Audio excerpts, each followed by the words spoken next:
కొత్త బట్టలు కొత్త వెలుగులు మీ ఇంటి పండుగ సంతోషాలకు అసలైన చిరునామా సిఎంఆర్ షాపింగ్ మాల్. అందరికీ భోగి సంక్రాంతి కనుమ శుభాకాంక్షలు.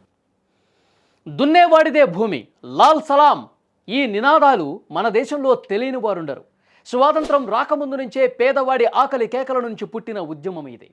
2025 సంవత్సరం భారత రాజకీయ చరిత్రలో ఒక మైలురాయి. ఎందుకంటే భారతదేశంలో కమ్యూనిస్టు పార్టీ ఆఫ్ ఇండియా పుట్టి సరిగ్గా 100 సంవత్సరాలు పూర్తవుతున్నాయి. ఒక శతాబ్దం. రష్యాలో పుట్టిన విత్తనం భారత గడ్డపై ఎలా మొలకెత్తింది? ఒకప్పుడు పార్లమెంట్లో ప్రధాన ప్రతిపక్షంగా ఉన్న పార్టీ ఇప్పుడు కేవలం 2 సీట్లకు ఎలా పరిమితమైంది? తెలంగాణ సాయుధ పోరాటం నుంచి నేటి ఎలక్షన్స్ వరకు అసలు చరిత్ర ఏంటి?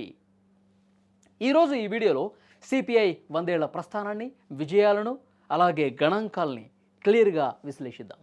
కమ్యూనిస్టు ఉద్యమం పుట్టింది 1920లో అని చెప్పాలి. అక్టోబర్ 17, 1920న అప్పటి సోవియట్ యూనియన్లోని తాష్కెంట్లో ప్రవాస భారతీయులు ఎమెన్ రాయ్ నేతృత్వంలో కమ్యూనిస్టు గ్రూప్ ఏర్పాటు చేశారు. కానీ మన భారత గడ్డపై అధికారికంగా కమ్యూనిస్టు పార్టీ ఆఫ్ ఇండియా స్థాపించబడింది మాత్రం డిసెంబర్ 26, 1925న. ఉత్తరప్రదేశ్లోని కాన్పూర్లో జరిగిన మొదటి సమావేశంలో ఎస్వి ఘాటేను జనరల్ సెక్రటరీగా ఎన్నుకున్నారు. అందుకే 2025ని శతాబ్ది ఉత్సవంగా జరుపుకుంటున్నారు. బ్రిటిష్ వాళ్ళు వీరిని అణిచివేయటం కోసం ఎన్నో కేసులు పెట్టారు.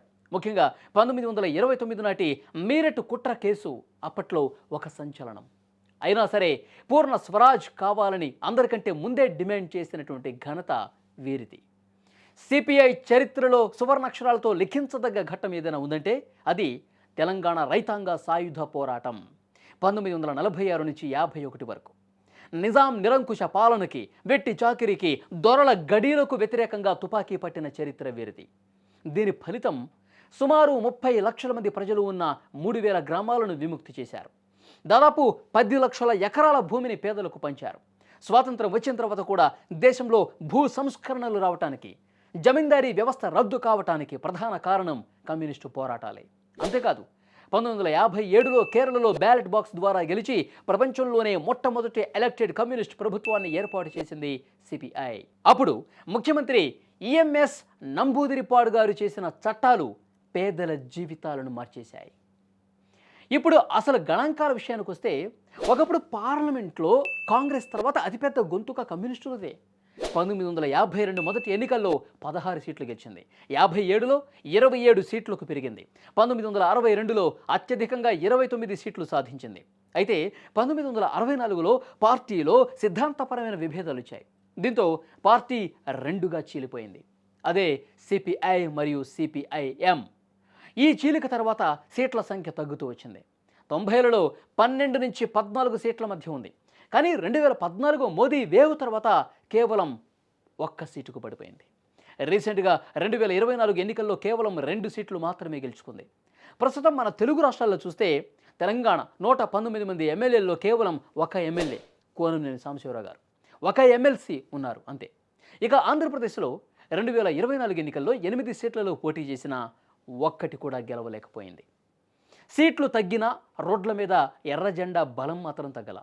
ఈరోజు మనం అనుభవిస్తున్నటువంటి 8 గంటల పనిదినం, కార్మిక చట్టాలు, బ్యాంకు ఉద్యోగుల హక్కులు, ప్రావిడెంట్ ఫండ్ వంటివన్నీ కూడా కమ్యూనిస్టుల అనుబంధ సంస్థలైన AITUC, all India trade union congress మరియు కిసాన్ సభల పోరాట ఫలితమే. ప్రస్తుతం రాజకీయంగా బలహీనపడిన కేరళలో 17 మంది ఎమ్మెల్యేలతో, తమిళనాడులో 2 ఎమ్మెల్యేలతో జాతీయ రాజకీయాల్లో ఇండియా కూటమిలో భాగంగా తన ఉనికిని చాటుకుంటోంది. ఏ పార్టీకైనా గెలుపోటములు సహజం. కానీ ఒక ఉద్యమంగా, ఒక సిద్ధాంతంగా 100 సంవత్సరాలు నిలబడటం అంటే సామాన్య విషయం కాదు. భారతదేశంలో పేదవాడు ఉన్నంతకాలం, భూమి సమస్య ఉన్నంతకాలం, కార్మికుల హక్కుల ప్రశ్న ఉన్నంతకాలం ఈ చరిత్రకు ప్రాముఖ్యత ఉంటుంది. 2025లో 100 ఏళ్ల పండుగ జరుపుకుంటున్న సిపిఐ రాబోయే రోజుల్లో ఎలాంటి పాత్ర పోషిస్తుందో చూడాలి. ఇదండి భారత కమ్యూనిస్టు ఉద్యమ ప్రస్థానం. ఈ వీడియోలోని ఇన్ఫర్మేషన్ మీకు యూస్ఫుల్ అయితే లైక్ చేయండి, కామెంట్ చేయండి, షేర్ చేయడం మాత్రం మర్చిపోవద్దు.